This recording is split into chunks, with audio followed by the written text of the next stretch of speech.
Movie के start होते ही हम जॉय नाम की एक लड़की को देखते हैं जो एक साइकियाट्रिस्ट से पास जा रही होती है।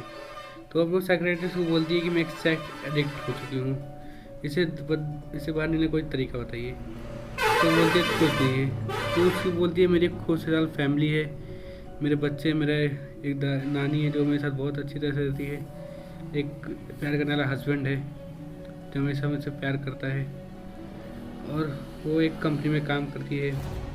उसकी खुद ही कंपनी है जो एक पेंट, जो पॉपुलर पेंट नहीं उन्हें पेंट करवाती है, उन्हें पॉपुलर करवाती है। ये उस कंपनी का काम है। वो हमेशा मगर फिजिकली वो खुश नहीं है जेसन से। तो बताइए क्या करूँ। तो वो हमेशा ऐसे डिप्रेशन में रहती है। तो एक दिन वो एक अपने क्लाइंट से मिलने आती है। यहाँ पर हमें क्विंटन दिखता है, उसकी बहुत सी पेंटिंग है। वो क्विंटन उसे बता रहा है कि ये मेरी पेंटिंग है। वो बोलती है कि ये सब पेंटिंग आप हमारी कंपनी को दे दीजिए, ये कंपनी सेल करवा देंगे और आप एकदम पॉपुलर हो जाओगे। तो क्विंटन इसकी बात मान लेता है जॉय की। यहाँ पर क्विंटन भी जॉय को धीरे धीरे सेड्यूस करने लगता है।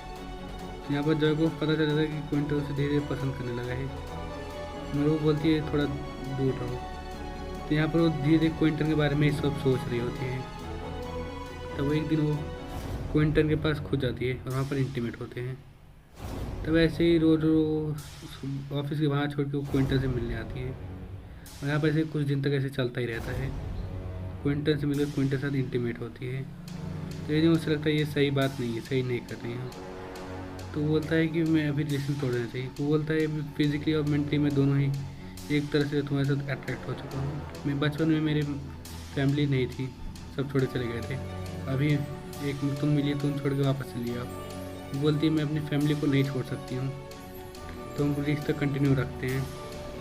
तो यहाँ पर से वो सब अपना रिलेशनशिप कंटिन्यू ही रखे रहते हैं। तब एक दिन जॉय एक बार में जाती है जहाँ पर एक और आदमी दिखता है जो क्विंटन को सेड्यूस कर रहा होता है। तो यहाँ पर जॉय उसके पास भी जाती है, यहाँ पर उसके साथ इंटीमेट होती है। तो ऐसे ही वो सबके साथ इंटीमेट होने लगती है दूसरी बार। तो उसे पता लगता है कि अभी वो ये सब इंटीमेट हो रही है। तब एक दिन वो घर पर रात आती है, जेसन उनसे पूछता है, शक करने लगता है तुम इतने रात को कहाँ पर थी। तो यहाँ पर जब बताती है तुम भी इतने रात को आए थे, मैंने तुमसे कभी नहीं पूछा। तो यहाँ पर जेसन एकदम गुस्से में आता है। वो बोलते मैं अपने काम से गई थी, मुझे टाइम लग जाता है। जेसन पूरा झूठ बोल रही है। आप उसे फाइट करके वो ऊपर चला जाता है जेसन, और तो बोलता है कि तुमने ये सब क्यों किया। तो वो झूठ बोल के वो ऊपर चला जाता है। तो यहाँ पर जॉय भी नीचे सोई रहती है। वो सोच रही थी मैंने एक गलत किया है, मेरी इतनी अच्छी फैमिली थी, मैंने उन सब के साथ ये काम बहुत गलत किया है। तब एक दिन वो उससे मिलकर सब बता रही होती है ये सेक्रेटरिस्ट से।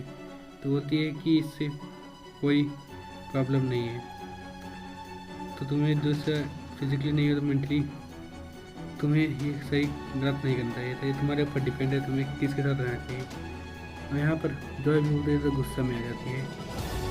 वो बोलती है मुझे सोल्यूशन चाहिए। यहाँ पर जो गुस्से में आके चली जाती है, बोलती है तुम तो कुछ काम नहीं हो। यहाँ पर जो गुस्से में आके उस सेक्रेटरिस्ट को छोड़ के चली जाती है क्विंटन के पास। क्विंटन के साथ वो बताती है यहाँ पर वो अपनी कोई पेंटिंग को सेल कर रही थी। क्विंटन की जो यूजर एवर आया रहता है उसे क्विंटन की पेंटिंग देखने के लिए। तब यहाँ पर जॉय भी आ जाती है। तो जेसन को बोलती है कि यहाँ पर क्यों। बोलता है मेरी वाइफ कंपनी में आओ कि ना, उसमें तुम्हें क्या है। वो बोलता है तुम्हें सेक्रेटरिस्ट के पास जाना चाहिए। वो बोलता है मेरे कोई सब तबीयत ठीक है, सेक्रेटरिस्ट को मुझे ज़रूरत नहीं है। तो यहाँ पर जॉय भी रोने लगती है। तब यहाँ पर एक दिन रात को दोनों को बुलाती है, वो आदमी को भी और जॉर्ज क्विंटन को भी। बोलती है कि मुझे माफ़, मैं तुम दोनों के साथ गलत की, मैं भी तुम दोनों के साथ नहीं रह सकती हूँ। तो यहाँ पर क्विंटन गुस्से में आकर उसे उल्टा सीधा बोलने लगता है। बोलता है तुम एक गंदी औरत हो, तुम सबके साथ इंटीमेट होने लगती हो हमेशा, तुमने सिर्फ इस्तेमाल किया है बस। यहाँ पर उस आदमी को गुस्से में आकर क्विंटन मार के वहाँ से चला आता है। तब यहाँ पर वो तब क्विंटन जॉय को इधर से रो रही होती है। यहाँ क्विंटन गुस्से में सब तोड़ने लगता है धीरे धीरे करके। तब वो दूसरा आदमी आके उसे मार देता है जेसन को। तो जेसन आ जाता है वहाँ पर। तो जेसन बोलता है मैं गुस्से में था। यहाँ वो जॉय बोलते मुझे माफ़ कर दो, अगली बार से जेसन बोल मुझसे दूर रहो, तुम मेरी फैमिली के पास अभी कभी मत आना, मैं सॉरी बोलता हूँ तुम्हें, मुझे माफ़ कर दो। यही जेसन बोल के वहाँ से चला जाता है। तो जॉय भी रोने लगती है, वो भी पीछा कर रही होती है जेसन का। वो जेसन बोलता है यहाँ से चली जाओ। तो यहाँ पर जॉय का एक्सीडेंट हो जाता है एक कार में, और यहाँ पर जॉय भी उसे तब मदद करने के लिए जाना ही पड़ता है। तो यहाँ पर कुछ समय बाद वो उसे वापस लेके आता है। तो जैसे जॉय बोलती है मुझे माफ़ कर दो, आज से क्यों नहीं होगी, तो वो वापस अपने घर पे लेके आता है जॉय को। और यहाँ पर फिर से उनकी खुशहाल फैमिली रहने लगती है। बोलते तुम्हें माफ़ कर देना चाहिए अभी जॉय को, ऐसे कब तक चलेगा। तब वो बहुत सोचने के बाद जॉय को एक माफ़ कर देता है। तुम्हें आगे का भी सोचना चाहिए। तो यहाँ पर क्विंट तब एक सेक्रेटरी